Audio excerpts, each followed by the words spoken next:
Almost there.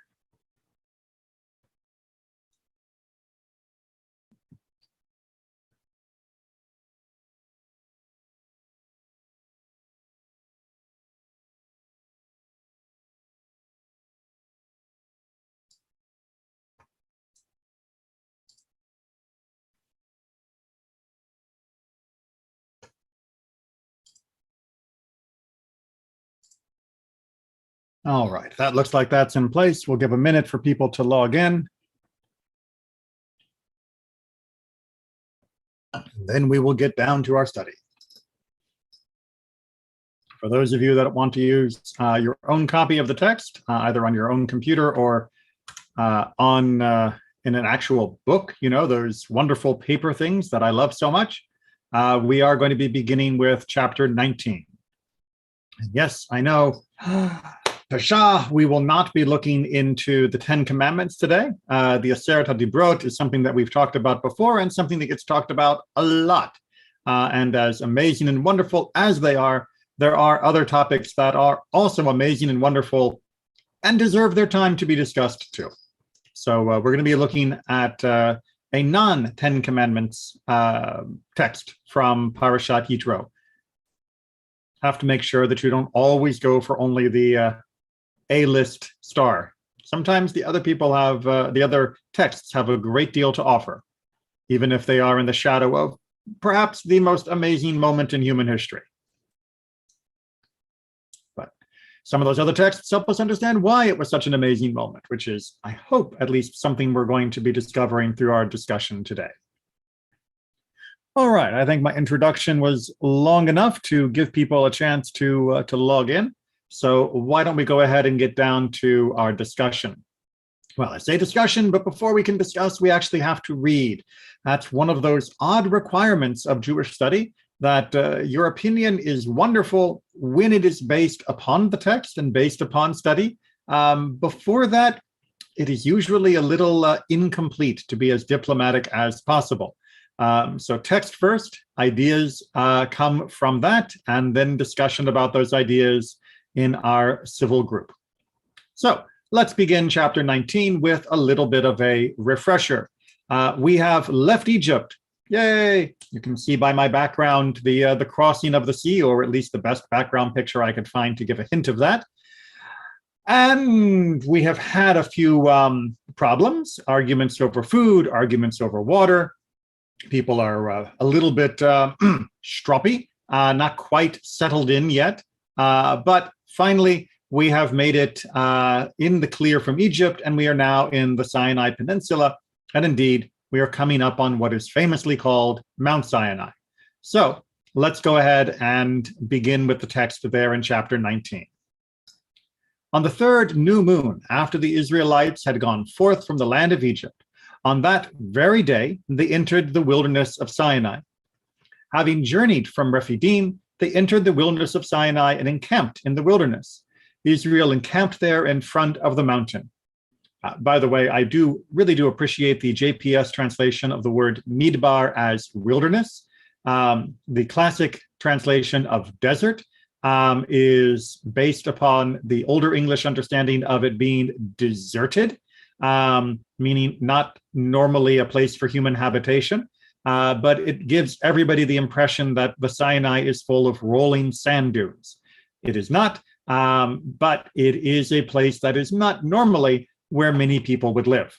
Thus, wilderness is a better modern English term. The Hebrew, of course, has never changed.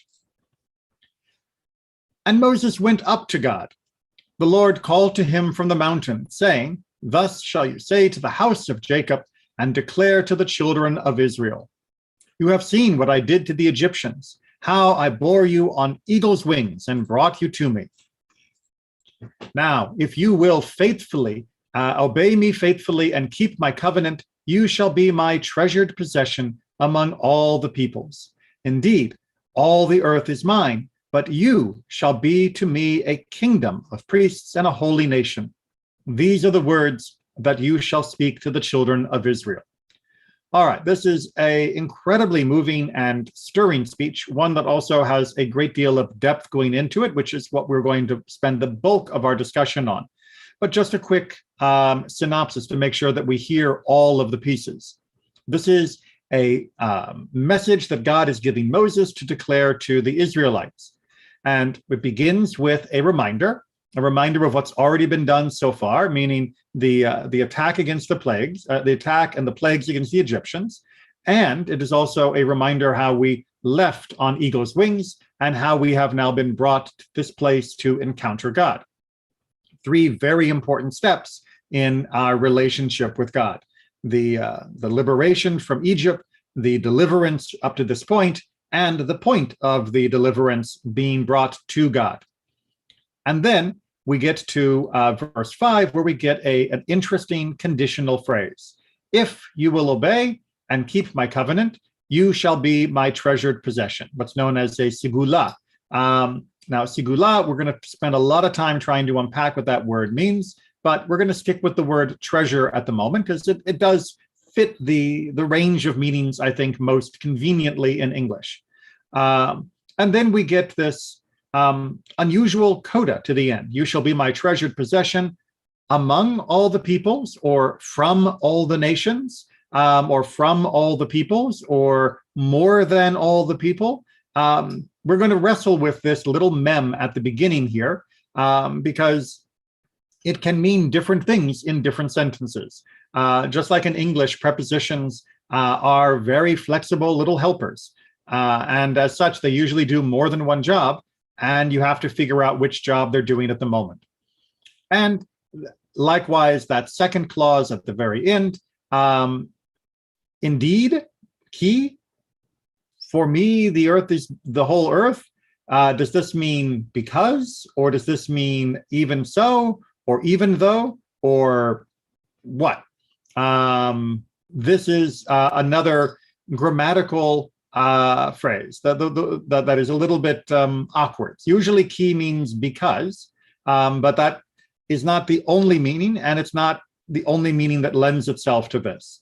And then we see the consequence of this relationship having been established, which is that we become a kingdom of priests and a holy nation. That is to say, a goy kadosh. Just as an aside, a lot of people hear the word goy and consider it to be a derogatory term for non-Jew. And indeed, within the Yiddish vernacular, goy did eventually become a put down for those that were not Jewish. However, in Hebrew, which is what we're reading here, the word goy simply means a nation. As such, we, the Jewish people, are called goy kadosh, a holy nation. So yes, the Jews are a goy. We are a nation in Hebrew. So that's one of those little differences of emphasis between Yiddish and Hebrew. So hopefully no one will get too confused by that. We are in Hebrew mode here, not Yiddish mode.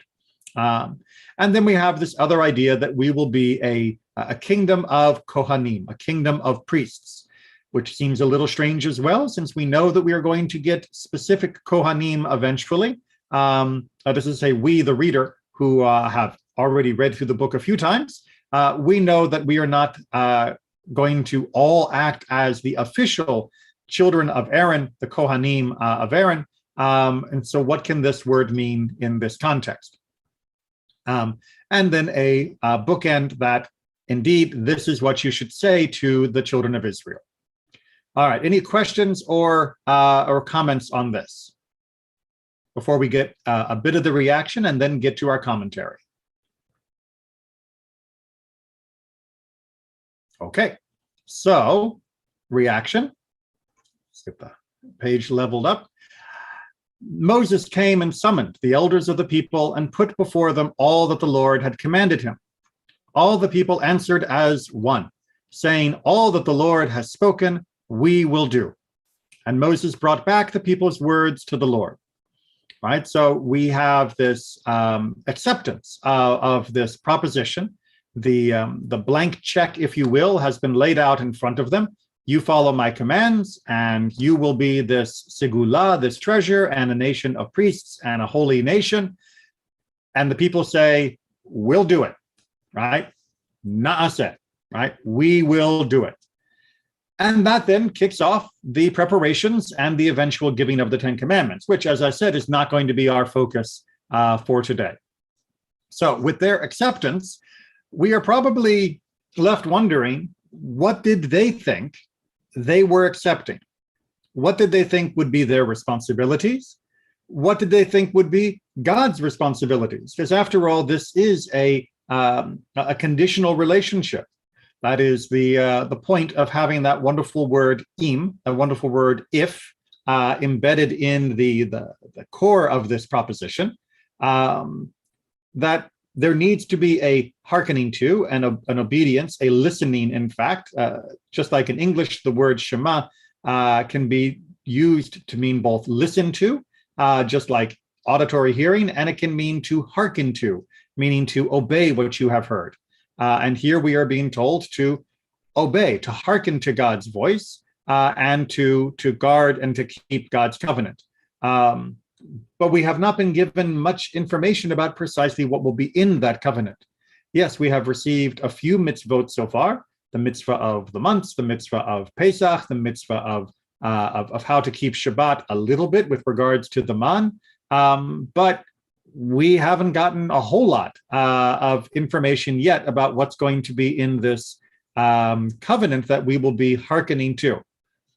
And likewise, we are being promised that we will be made this segula, this treasured people, more than, from among, alongside of, the whole world belongs to God, however we're going to interpret that phrasing, and that we will also be a nation of Kohanim, for whatever that means, and that we will be a holy people, which again is kind of an undefined term at this point, and one that will need some understanding if we are to understand what the people are actually agreeing to in this group. Now, if anybody would like to share their interpretation of what it might mean, I am always happy to hear that. Now that we've got the text down, mics are open, and you are welcome to share what you think the Israelites might have thought they were agreeing to at this point. I'm just looking to see if there are any takers. Oh, there we go. It's more of a relationship commitment than it is a contract. So exactly what all is in it is still somewhat undefined, but I see this, the main thing is if you will hearken to my voice, if you will, if you're going to listen to me, this is a relationship, not a contract. Very true. Different. That's different, and that comes out in the text to me. That is absolutely right. Usually in the text, whenever we see the word brit, the word for covenant, it is about establishing a relationship rather than a specific line-by-line contract. That this will be an open-ended set of obligations to both parties, but there still needs to be some framework for what those obligations might be, of what would be a normal set of assumptions that might be expected of me, and a normal set of payment, reward that might be from my fulfillment of my part of the relationship. It's not a contract in the sense that it doesn't have, paragraph 1, subparagraph 2, clause A, but it definitely seems to be outlining some form of relationship. Our following of God's commands, that seems to be implicit, and our reward being this treasuredness, which, like I said, is a little ambiguous in context, and certainly over the history of our people has been interpreted both by our people and unfortunately also by a lot of our detractors in very different ways. This phrase of being a segula, of being a treasure to God, it has often been held up as a form of chauvinism, and has often been used, thrown back in our face by those of other faiths, as though somehow we thought ourselves better than them. Before we look into some of the discussion from our classic commentators, I would like to point out, however, that on that particular point of that we might dare to think that in some ways we were better than other people, is in fact a charge that can be leveled at every religion, and indeed at every non-religion. that generally speaking, people who think that they understand something better than someone else generally think that they are in a privileged position of awareness and knowledge. If somebody is Christian, they think they understand what God wants from this world better than Jewish people do, or Muslims, Buddhists, or anyone else. If someone is Muslim, they think they understand what God wants from this world better than those that aren't. And they think that by following the edicts of whatever their religion might be, that they are in a better place than others are in relationship with God or with relationship with whatever deity they claim to follow. And even those that claim to be atheist or agnostic will usually have a certain smug satisfaction that they understand this whole God thing better than those of us that are deists, that believe in God, and that they are in a privileged position thanks to their status as agnostic or atheist. So to single out Jews as somehow being the only people that think that they have a little bit of a special insight on life, as somehow being uniquely chauvinistic, is very problematic to me. Every religion, and indeed every person who has any value or ideal that they hold dear and that is not universally accepted by the entirety of humanity, is committing the same crime, if crime it is. And as such, I think we need to be very careful in trying to understand why it might be that Jews alone have been targeted as being the worst offenders of chauvinism because of daring to think that we might have something special in our faith. But that is something we'll come back to, I'm sure, in our discussion. But for now, let's take a look at our commentators and see what they have to say about this topic. And let me just see if I can't pop that up one more size and still fit it on the screen. Yes, I can. All right, so we will begin with Sforno, who wants to unpack this "because mine is all the earth," this seemingly odd throwaway line at the end of God's declaration that we will be this segula, this treasure. Why would God feel the need to add this additional clause? And the difference between you exists in smaller or bigger amounts, despite the fact that the whole earth is mine, and the righteous of the nations are important to me without a doubt. So Sforno is going in a semi-universalistic direction with this. He is pointing out that by saying that the whole earth belongs to God, that God is trying to point out that, yes, there will be differences between the Jewish people and other people, but we should recognize that the rest of the world is also important to God. That God is not turning his back on the rest of the world simply by giving us Torah and entering into the covenant, but that we will have a special, meaning different status than others, but that difference does not exclude anyone else from also being important to God. God cares about the entirety of humanity. So like I said, this is a more universalistic view. It is actually meant to reduce any arrogance that might be implied through the use of the word treasure, by reminding us that we are not the only thing that God cares about in the world. And so that additional phrase at the end of that verse, verse 5, is there is a little bit of a step down, making sure we don't scrape our head on the door when we go through because we think we're all so great. In a similar way, Or HaChaim also tries to moderate the arrogance we might feel. A segula, a treasure, possesses supernatural properties, as a result of which we view it as a treasure. Now, that might sound great, but he means something very particular by supernatural. It's not Superman supernatural. It does not need to possess intrinsic value. So what he is saying is that there are things that are naturally valuable and things that are valuable due to something beyond their nature. That is to say, that is supernatural. That is beyond their nature. He's using it in a non-mystical sense, if you will, and saying that we should be reminded that as people, as a nation, we don't actually have an intrinsic value that is greater than anyone else's in the world. However, there has been something added which creates a supernatural benefit. And that is what is the focus of in the use of the word segula, the use of the word treasure. We'll come back to what's been added in a minute. He gives an example. There are herbs, for instance, which are cold by nature and yet are known to be an antidote to cold, meaning if you hold them, they feel cold, and yet if you eat them, you will feel hot. Something that is illogical within nature as we know it. Indeed, within the science of his day, this is a perfect example. Within the science of our day, we understand the chemistry of the human body in a little bit more detail, and it's not quite so bizarre to us. But don't get caught up on the science of his metaphor, just understand the metaphor, that there are some things that seem to have properties that are beyond those that are obviously intrinsic to them. And those additional properties, those additional supernatural essences can sometimes be very beneficial. God promises the Jewish people that as a result of their listening to his commandments and observing them, they will become such a people for him, a people whose history defies all accepted norms.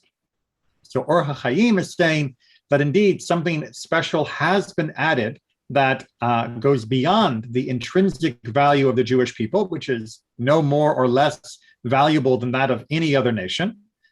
We are all just humans carved from the same mold as Adam. And that gift that we've been given is Torah, and that gift is a contingent gift, right? That as a result of their listening, that this is a consequence, it is not a given. And as such, if we keep the Torah, if we keep the covenant, then we will indeed have a segula position. We will have a supernatural property that will be of great benefit, that will be treasured, and that indeed will be our continued existence. The fact that we defy all historical norms, that there is something special about us thanks to our observance of Torah and the keeping of the covenant, and that is that we are still here. Not that we have magic powers, but that we have been able to defy every trajectory of history ever imagined, and somehow are still around. And that is the result of this treasuring that we have received because of our observance. I see someone unmuted, so question or comment? A question, comment. I wonder if this is where Voltaire, the French philosopher, was asked by King Louis, how do you prove the existence of God? And Voltaire thought about this and pondered it, and his response was from the last sentence from Or HaChaim, which is, the Jews are a people whose history defies all accepted norms. Therefore, we know God exists. That the Jewish people's very existence is the proof to the world that God is real, God exists, and God operates in the world. Indeed. I don't know whether or not Voltaire would have been reading Or HaChaim, but many different writers, both Jewish and non-Jewish, have noticed our defying the odds existence and have pointed to it as evidence that something is going on. Unfortunately, some of those have been anti-Semites and have argued that because we have defied the odds, we must be cheating, meaning that the only way we could still be alive is if we were somehow involved in some nefarious conspiracy. Of course, such people really don't believe in God, although many of them claim to be theists who believe in God. If they really believe that the only way that the Jews could have survived is by somehow behaving evil, then they completely misunderstand everything that we know about God. I think it is much simpler to say that, yes, we do have a certain plot armor, if you will, thanks to our continued holding to the Torah and the covenant. Hiskuni also wants to understand this entire earth phrase, but he's giving it a slightly different twist. Seeing that the entire earth belongs to me, I am able to raise your stature above that of all the other nations. So he is arguing that this clause of the whole world belongs to me is intended as a explanation of how God can do this, of by what right or what power or what authority does God do this.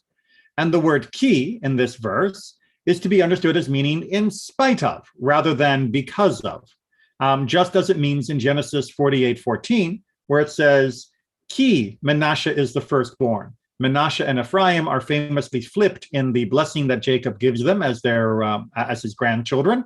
And the word that's used there is that although Menashe is the firstborn, he is not given the firstborn blessing.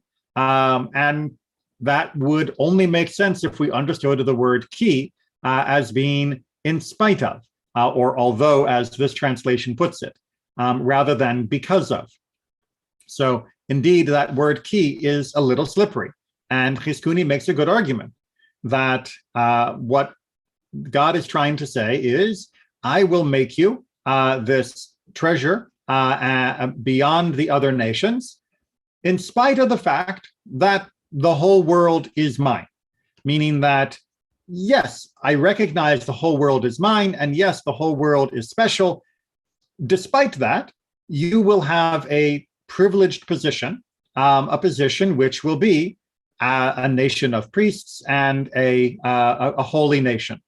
Now, perhaps it's a good time to explain a little bit more about what that might have meant, the nation of priests and a holy nation. The notion of being a Kohen in ancient Near Eastern belief was that among the people, there would be some selected few who would have the responsibility and the privilege, because it was a little bit of both, of serving the god or gods, if you were part of the pagan society, more firsthand, that you would have greater obligations, you would have more requirements with regards to your behavior and moral actions, as well as ritual punctiliousness. You had to be very careful to obey, more so than the average person. We see this, for example, in the Jewish Kohanim with regards to some of the purity legislation, that they had to remain at a different level of ritual purity. And that may be what's being mentioned here, that as a portion of the population that is being given to this special task with these special obligations, responsibilities, and limitations, that Judaism is also creating for the world, if you will, a population that likewise will have special tasks and special responsibilities.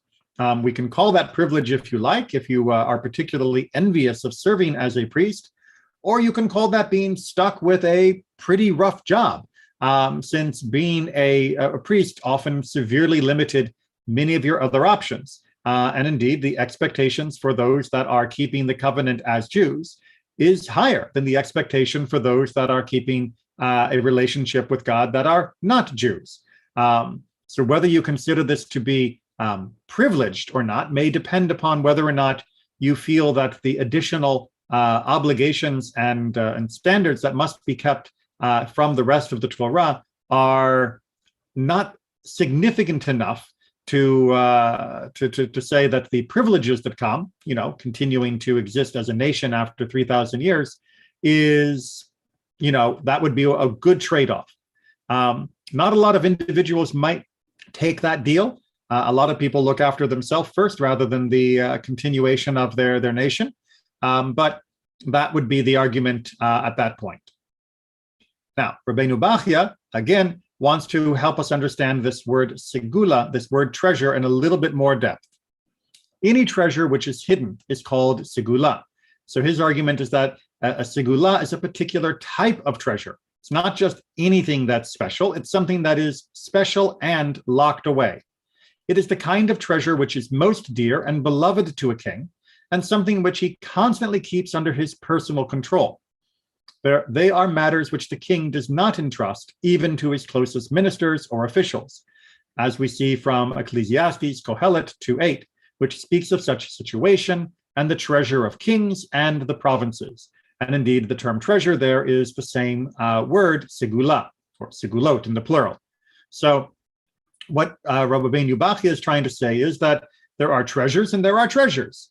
The king values and treasures his entire kingdom and all of its property, but there are certain aspects of it that the king will keep under his own personal authority and command.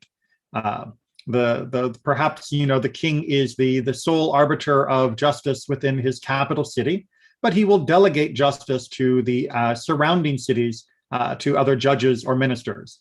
The king might have a particular set of treasure that he keeps under his watchful eye, and the rest of the treasure is kept in a vault or some other store place that is under the supervision of those that have been delegated with that task.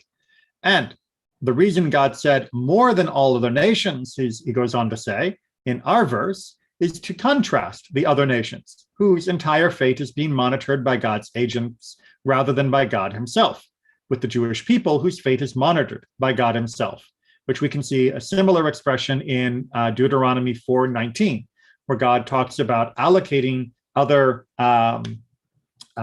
spiritual forces, what we would probably call malachim, other angels, to be sort of the delegated monitors for other countries, whereas God would keep a fixed attention and focus on us without any other delegation being involved. Now, does that mean that anyone is getting special or preferential treatment? Well, no. For example, going back to the king, justice within the king's world would always be administered according to the king's law. And certainly God is capable of making sure there's no corruption among the delegation that he's been given out. But it does mean that there is a particular feeling of attention. Attention, by the way, that often comes with such greater scrutiny as to result in greater problems if one is to mess up. Meaning that you might be able to let something slide if you are in the courtyard or the courthouse of a delegate. On the other hand, if you're in the king's courthouse, chances are the king is not going to overlook something that a delegated judge might. So this may be considered a privilege. It may also be considered a particular difficulty of being under closer scrutiny and observation. Rashbam as well wants to explain this notion of the additional nations being mentioned. And he argues that this means that all the nations are mine, indeed, but I have only chosen you. But of course, that word chosen you, we have to then try and unpack. Obviously, God has an understanding and awareness and a place within all the nations of the world, because there is no other God for them either. So what does the word choosing here have to do with? Well, it really is coming down to the connection to the rest of the verse and to the verses around it. This is all about a preparation for hearkening to God's words and obeying the covenant and fulfilling it and becoming a nation of priests and becoming a holy nation. That is what we have been chosen for. Right? That is the particular task. The same way that a superior officer might select somebody to undertake a particularly difficult mission, they've been chosen for that mission. All the other soldiers are also part of that brigade or platoon or whatever group of soldiers we're talking about, but this particular soldier has been chosen for this particular mission. And that choosing does not diminish the value of the others. It simply means this soldier is the right person for this particular job. And again, so this is a universal view which still preserves the uniqueness of the Jews' destiny and obligation through the covenant, through the Torah, which they are about to receive at Mount Sinai. All right, we're going to pause there because there's still the question probably of, well, wait a minute. But why? Why this group? Now, on the one hand, it's very simple to say, well, this group because, Abraham, Isaac, Jacob, right? These are the descendants of the patriarchs with whom a covenant was made. And as such, the covenant is going to be fulfilled through them. So bing, bang, boom, we're done, right? No problem.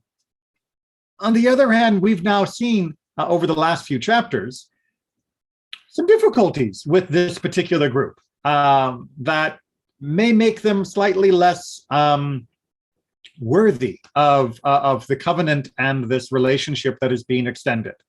And again, Or HaChaim wants to step in to try and help us understand why, nonetheless, it is still possible. The word "and now," that is to say, the Ve'ata, the beginning of verse 5, must be understood as Bereshit Rabbah 21:6, which says that this word always adds the element of repentance, meaning that this seemingly unnecessary word that just has this introductory quality, and now what? What was then that this is now? What's happening? Bereshit Rabbah, the Midrash says, we should read this in any place where it picks up a sentence like this as being, there was a problem, but now there has been tshuva, there has been repentance. What do we mean? Since the Israelites were still tainted by the many sins they had committed in the past, as well as sins they had committed quite recently, such as when they rebelled against God's command in connection with the manna and Shabbat, God warned them that in order to qualify for the gift of Torah, they had to undergo spiritual cleansing, a process of repentance. And indeed, there is a 3-day period in preparation before the giving of the Torah. And Or HaChaim is trying to explain that that is because the Israelites are preparing themselves for this gift. It is not that they are intrinsically worthy. It is not that they are flawless or guiltless and have never done anything wrong. It is that they are preparing themselves to turn over a new page and begin this new chapter to establish themselves as somebody different than the ones that had made those last mistakes. And there is an interesting ruling in Kiddushin 49 in the Talmud that when a man marries a woman on the condition that he is righteous, meaning that she says, okay, I'll marry you, but only if you're righteous, and it is found that he had been guilty of a number of sins, meaning prior to the marriage, prior to the betrothal, this fact does not invalidate the betrothal, as it is presumed that he had confessed and repented his sins prior to their betrothal. His repentance entitled him to describe himself as righteous. So you might think that somebody who was discovered to have committed numerous sins would automatically be disqualified as being fit for being married as a righteous man because, hey, you had committed a bunch of sins. But the Talmud points out that a person who commits sins and repents is not considered to be a sinner. They are considered to be righteous. That is kind of the whole point of Judaism's understanding of tshuva, of repentance, that one does not remain in the category of a person who has committed a sin once they have undertaken repentance and moved past that moment. You leave it behind. So indeed, even somebody who committed numerous sins when younger could be considered righteous now because they have repented of those sins. My favorite example of that is, of course, Reish Lakish. Rabbi Shimon ben Lakish is an amazing figure in the Talmud, and he began life famously as a bandit, as somebody who committed violence and theft and rape, unfortunately, as well, but turned over and became somebody that studied Torah and became a great rabbi and sage for our people. Indeed, there was a problem when his study partner, Rabbi Yochanan, continued to look at him as though he were still a bandit, but that's a conversation for another day. The Talmud greatly criticizes the fact that Rabbi Yochanan looked at him in that way and instead should have seen the man standing before him, who was indeed righteous at that point, having done tshuva for all of his original crimes. Okay, so we are acceptable for accepting the Torah, not by our intrinsic worth, but because we have done tshuva, we have prepared ourselves. It is not that we are the only people that are sinless or blameless, but because we were willing to make this step forward and to get past the mistakes we had made. Makes sense? Or HaChaim then wants to finish off with us. The wording may also contain a promise by God that once the Israelites would make the initial effort to listen to God's commandments, then the way would be paved for them to not only listen, but to await further commandments by God. This is analogous to what we read in Psalms 34, taste and see how good the Lord is. So I didn't point it out at the time, but if you are paying attention to the Hebrew, you'll notice that there is a doubling up of the verb plus its infinitive. Now, this is usually just glossed over as a surely version. You'll often see many translations, if you will surely obey, or if you completely obey, as indeed the doubling of a word plus its infinitive in Hebrew, biblical Hebrew, is often used as an intensifier. But to say hear and hear, or hearken and hearken, also, especially in this context, opens itself up for interpretation. And Or HaChaim is saying that if you listen once, then you will listen more.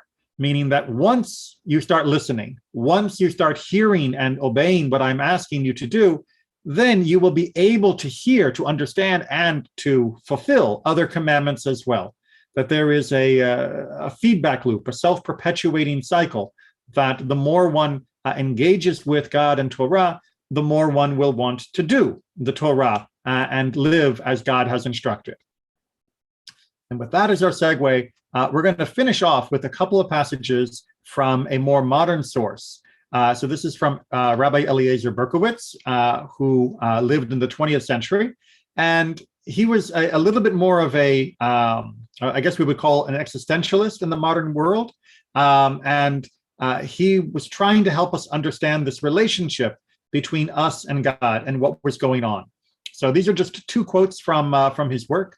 So let us see how this rabbi can help us understand this relationship aspect of this whole situation. God's presence seems to be threatening. It imperils the life of the person to whom it wishes to communicate itself. Many places we see people panic because they have encountered God. Standing at the mountain of Sinai, the children of Israel trembled with fear at the voice of God, which yet was conferring on them their greatest distinction. They were becoming this segula, this treasure. They were becoming this kingdom of priests, this holy nation, and yet they were terrified. Thus we are faced with a strange paradox. The God of religion we have found must be a living one, and a living God is one who stands in relationship to the world. That is to say, a God who not only is, but is also for man, as it were, who is concerned about man. Right? That this is a God that actually engages in the world. The paradox then of understanding this fear plus bounty that is being granted is resolved by God when he shows himself to man. God, who reveals his unbearable presence to the helpless creature, also sustains man in the act of revelation. Man is threatened and affirmed at the same time. Through the act of revealing himself, of course, we are overwhelmed and naturally shaken. But because it is God that is revealing himself, we are also strengthened in the process and thus able to withstand our own natural instinct to recoil in personal fear. Through the peril that confronts him, he is bound to recognize his nothingness before God. Yet, in the divine affirmation, the highest conceivable dignity is bestowed upon him. He is allowed into fellowship with God. So, at one and the same time, we are reminded that we are nothing, as indeed many parts of our liturgy will take great pains to do. Often, if you're looking carefully at the beginning of our services, we are reminded that we are insignificant, petty, and small, and should be of no consequence to God, because what are we? We're nothing. On the other hand, we are undeniably reminded of that precisely because we are being exposed to God's revelation. And if God has chosen to reveal God's self, if God has chosen to be in relationship with us and with the world, with humanity, then though we be nothing and though we be dust, we must be something as a result of that relationship. Right? We our ability to withstand is precisely because we are being engaged in this conversation. that the thing that allows us to overcome our feelings of nothingness is precisely that we have been chosen to be in this relationship. This paradox is resolved because we are encountering God. Were we to only meditate upon our nothingness and have no encounter with God, have no revelation on to which rely, have no expression or affirmation of our worth, then indeed we would be terrified and feel as nothing. But because God chose to be living, to be involved in the world and involved in the destiny of our people, then we can be affirmed and lifted up despite that crushing feeling of nothingness. But to what point? To what end? Again, I'm going to quote from another book of Rabbi Berkowitz. What is the connection between Israel's obligation to become holy and God's being holy? Right? We are going to be a holy nation because God is holy. What does that mean? God sanctified the priests in Israel by choosing them and bringing them near to himself. This is passive holiness. One is actively holy by bringing about the same relationship to God by one's own effort and endeavor. Sanctify yourself, which goes on as the continuation of our chapter, therefore means seek the nearness of God. Choose him, relate yourself to him, cling to him, meaning you need to do something. This is necessary because God is holy. He is your Elohim, and he cannot be yours unless you are his. God is not holy because he saves because he is holy, because he is near, because he is with you, because of his love and compassion, because of his yearning for you. His nearness is not a spatial determination, but one of the Spirit. His holiness is the bond between himself and his creation. Thus, it requires mutuality. So, even though this is a more modern text, I know it can be a little dense and complicated to get at what Rabbi Berkowitz is trying to teach. But he is saying that there is a passive form of holiness because God said, here, you're leaving Egypt. Nice job. I'm with you. But then there is an active form of holiness where we are trying to relate to God, not merely acknowledge that God has chosen to relate to us.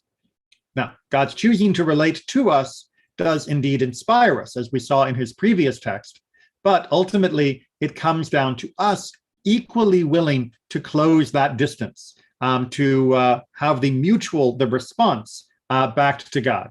This is, of course, very famously mentioned in the Ve'ahavta, where we are told to love God with all our heart. Right? It is not enough to merely acknowledge that God has shown us love. We need to have a mutual and reciprocal action.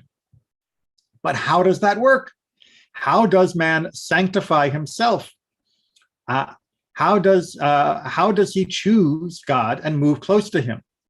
In the numerous passages that enjoin on Israel to become holy, the obligation is connected with listening to the voice of God and doing his will.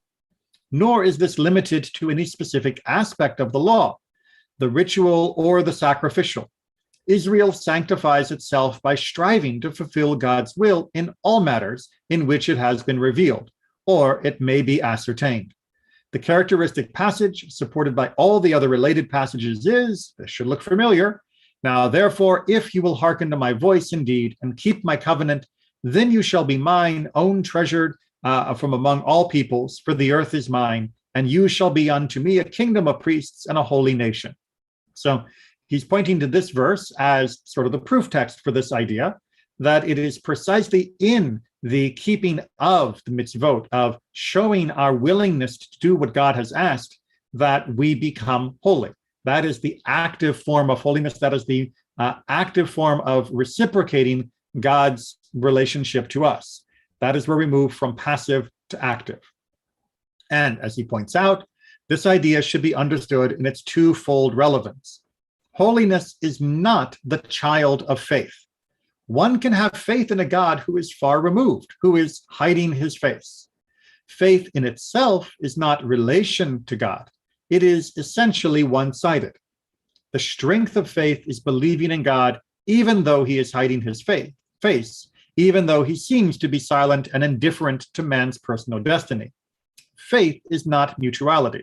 Again, Berkowitz is not saying that faith is bad or wrong, but he is also trying to point out that faith isn't what leads to holiness, right? Simply believing in God and holding on to that faith in God despite circumstance is not what creates holiness in our life.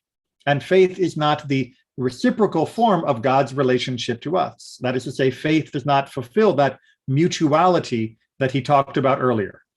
Holiness is living with God, near him, in his company. But how can a mere man do that? Something we have wondered for centuries. According to biblical teaching, man comes near to God by doing God's will, as we saw in our verses in chapter 19. God revealed to man his will so that by doing his will, man may link himself to God. God is in his voice in the covenant, meaning that if you wish to encounter God, do what God has asked of you. That is the path to holiness. This idea also implies that holiness does not originate in what a man does, meaning merely in what he does, the performative action, but in the fact that he does it in fulfilling the divine will or intention, that what is done for the sake of God. Yes, what you do matters, but why you choose to do it is also important, and for the case of holiness, of supreme importance. Holiness is not ethics, for instance. Holiness is a specifically religious category. The highest form of ethics may be unrelated to holiness. Doesn't mean in opposition to holiness, just not connected to it. It is a noble thing to do the good for its own sake, but it is not holiness. Holiness is being with God by doing God's will. Now, it is the will of God that a man should act ethically. As I mentioned, ethics and God's will, of course, go together. But if he acts ethically for the sake of the good, he is an ethical man. If he does so for the sake of God, in order to do God's will, he is striving for holiness. So I know that may be a little confusing, because oftentimes we focus on the action as the action. Oftentimes we will talk about Judaism as though the ethics of Judaism is the point of Judaism. But doing the action, even with the wrong intent, is absolutely important and essential when necessary. Doing the right thing because it is the right thing is, of course, laudable and good. But if you are seeking holiness, if you are seeking to deepen that relationship, to add in your active part to reciprocate to God's part of having chosen to give a revelation that contained commands, then you need to do the right thing because God has asked you to do it, and to recognize that as part of the relationship, that you're not doing it just because you have become convinced of its rightness, although that is perfectly fine, and one should be convinced of the rightness. After all, the Torah and what is right are going to go hand in hand. But you also have to strive for that extra level of saying, I am doing this because God asked it of me, that I'm doing this because of the relationship. I am doing this because God has given me this opportunity, and I'm going to take it because I value being in that connection, that relationship with God. It is another level of intentionality of what we call kavanah, but it is critical for being able to properly connect to that sense of holiness. All right, that is the end of the formal texts. So I will now throw it open to any additional questions or comments. I have a question, and and I don't know why. Whenever I see the phrase about the holy nation, kingdom of priests, and I think about Isaiah 56, when Isaiah talks about the foreigners who join themselves to the Lord, to minister to him, to love the name of the Lord, and to be his servants, who keep the Sabbath, etc. These I will bring to my holy mountain and make them joyful in my house of prayer. Is there a way that is Isaiah describing kind of this idea of a spiritual nation that encompasses people from other nations, or the ideal Jewish nation that acknowledges the righteousness in others who are serving God for the purpose of serving God? Yes. It's not really an or. It's a yes and. Okay. So indeed, Isaiah, both there and other places, as I'm sure you're aware, is talking to the entirety of the world, of everybody being drawn closer to God and doing what God has asked of us, as anybody on the earth should, when they recognize God as God. He is also, of course, continuing the prophetic tradition of encouraging Israel, encouraging Jewish people to do what God has asked, because God asked of it. God asked them to do it, not merely because it is our culture, our history, our heritage, or even just a good idea. Those are all true, but that's not where we should stop. And indeed, whenever the prophets are talking about the carving away of the foreskin of the heart, of the opening ourselves up to God, and having that sense of connection, this is what they are referring to. That a person may do what is right because they are afraid of punishment from the court, or because they are hoping for some reward from their community, or just because, it's what they do. They've gotten into the habit of doing something right. And all of that doesn't take away from the fact that they're doing what's right, and still many others don't. But ultimately, it is a impermanent relationship, and it is a very transitory connection with God. To reach a point of lasting and deeper connection, we have to not only do what's right because it is convenient, it is habitual, because it will be rewarded, or because we're afraid of punishment, but because we're doing it because God has asked us to do it, and we value the relationship with God so much that we'll do what God asked, just because God asked it. And once we reach that level, which happens, hit and miss, and hopefully growing in more consistency throughout a person's life, then it will be much easier to be consistent in our service of God, in our performance of the commandments. Because as that relationship strengthens, it becomes even easier to observe the commandments purely for the relationship and with no other secondary considerations. As always, this can be compared to a good and loving relationship. Two people that have loved each other, two spouses, may find each other a little demanding, and their requests a little bizarre, even in those early honeymoon days, because the relationship is not as deep as they might think. It may be passionate, but it's not very deep. But by the time they are married for 20, 30, 40, 50, 60, however many years they're able to be together, doing what the other person asks simply because it's them asking becomes even more and more easier. And that deepens the love in the relationship. And that is a metaphor, imperfect as all metaphors are, for our relationship with God. That as we engage in this relationship for the sake of the relationship, as we follow the commandments for the sake of the relationship, they become not only easier to perform, but the spiritual growth that comes from their observance is much greater than doing them out of any other motivation. All right. Well, thank you all so much for joining me. And I hope you don't mind me bringing a bit more of a modern perspective to some of these texts. And I look forward to seeing you all either tonight with Mishnah or tomorrow with Pathways during services, or you can check the live stream, or next week for our next installment when we get a whole lot more commandments in Mishpatim. Take care, everyone, and be well.